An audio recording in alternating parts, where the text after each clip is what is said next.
Alright, in this part we're gonna continue where we stopped last time, and we're gonna focus on some minor details. We're gonna start with creating the cylinder right there on top of the surface we created previously, and of course you're gonna have to check the auto grid to allow yourself to create the surface on top of another surface.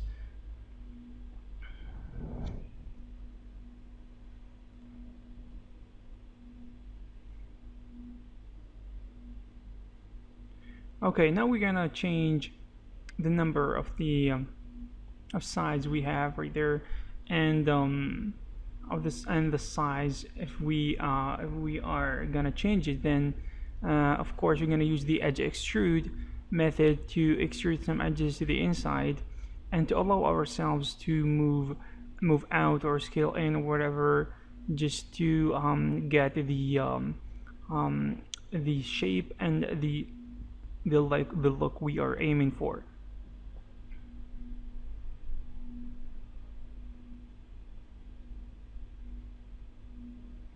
Okay, we detach this inside face right there, and of course we want to extrude it because there is purpose for doing this, and sometimes we could have just created an inset and extruded it, and that could have been good as well. But sometimes we need a separate separate elements, because this one here has a lot more details to it, and we don't want these details and these extra edges to spill over the rest of the other pieces if this is not going to be necessary, and in this case it is absolutely not. So here we are, and we're trying to extrude these edges these polygons right there, and of course we want these vertices to go down a little bit, go to the inside. They need to be pushed to the center actually, and I believe there is a better way to create this, because I don't want to affect the outer edge. Probably I'm gonna change some of the things we have done right here, because as you can see here, if we scale in or scale out, the outer edge of the cylinder is going to be affected, and I don't want that. Okay, what we're going to do is we want to select every polygon we have, and then we're gonna inset to the inside. And of course now when we extrude and push these vertices out a little bit, it's not going to be affecting the outer edge of our cylinder.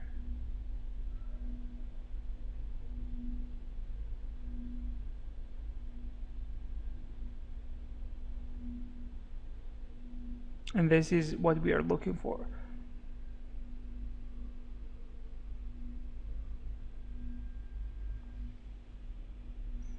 Okay, so now we are trying to inset and extrude inside once again to create that cool effect.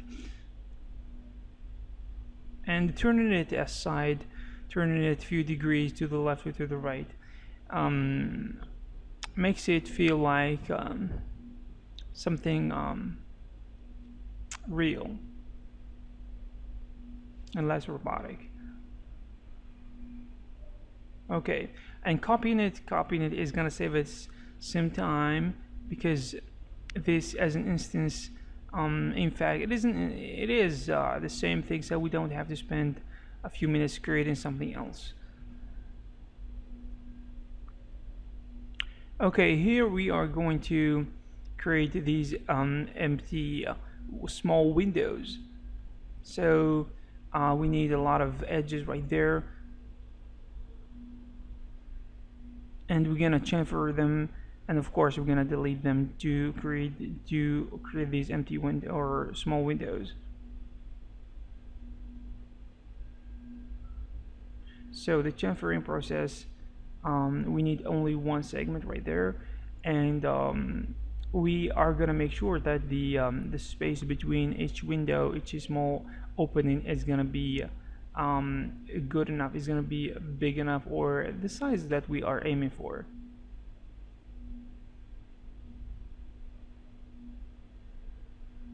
Okay, as we delete them, we're starting to see what are gonna get at the end of this modeling process.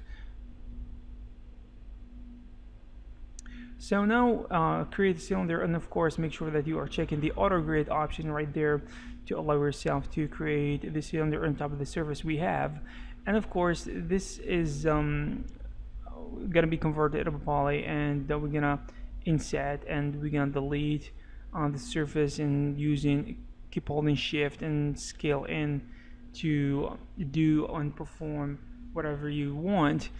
And the thing to notice is that the object right here is very small, and adding too much details to it is probably going to be a waste of poly count. So we have to be a little bit careful here.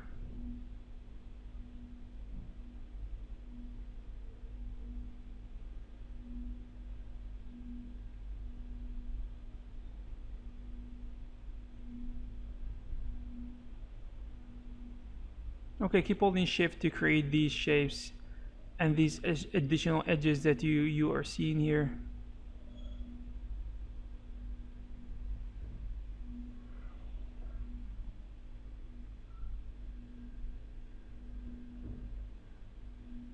And at the end, when you are done, you can just cap it.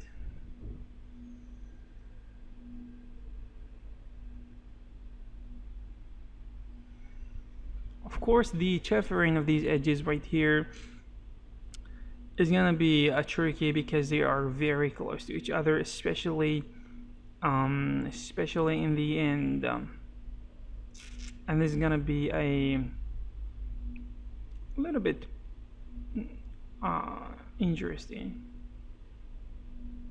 So we are selecting all these polygons, and what we're gonna do is we're gonna extrude them to the outside.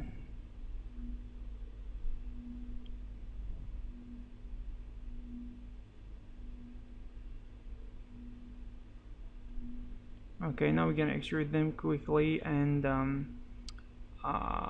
it's gonna be a very small amount.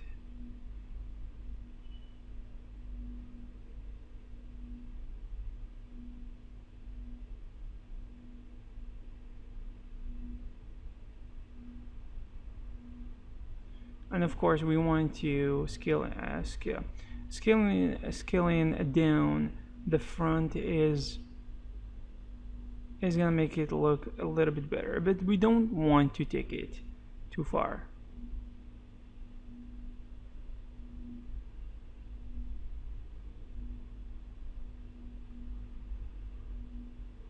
So duplicating it using the keep holding shift and move to duplicate it, and of course you're gonna make sure it is an instance, not a copy, because they are the same element right there.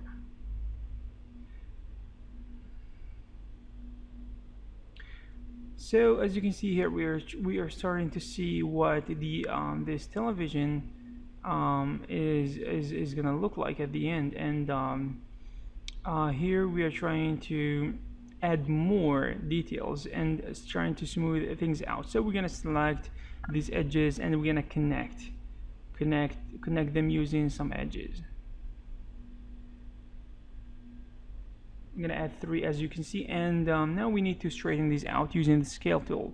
Just select the vertices and scale them according to the y-axis or any axis,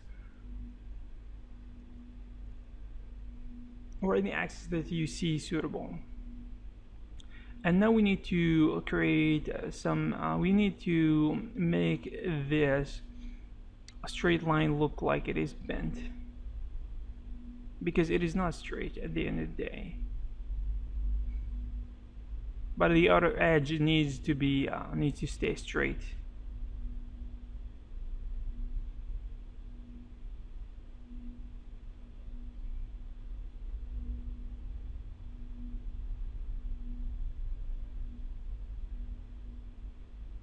extra edges is gonna be necessary here because 3 is not gonna cut it.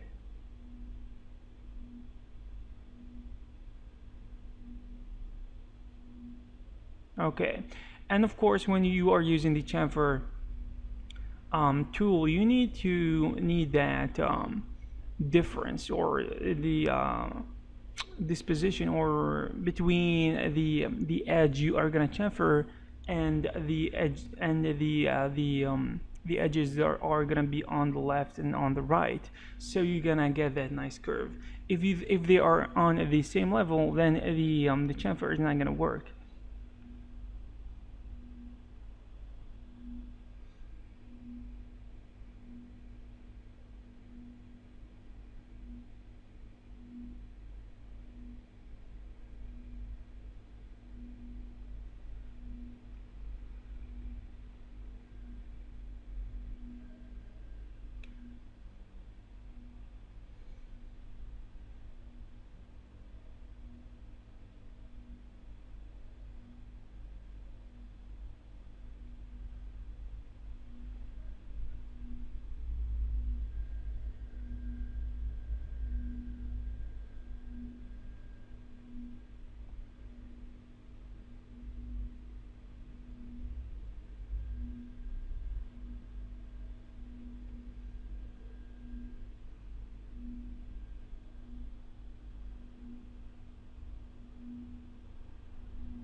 Okay, we are trying to do the same thing here on the left and the right side, but we need to be a little bit careful because the space here is a little bit small, and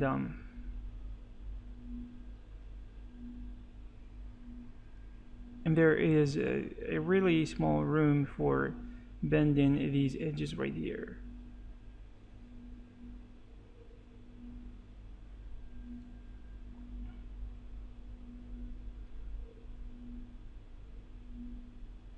Okay, this one needs more edges in the center. It makes it look good actually. And yeah, I guess this is gonna be it for the second part of creating the this old television in 3ds Max. I hope you are enjoying this series so far. If you are, please give us a thumbs up, like this video if you will, and subscribe to our channel if you haven't done that yet. And I will see you in the next video.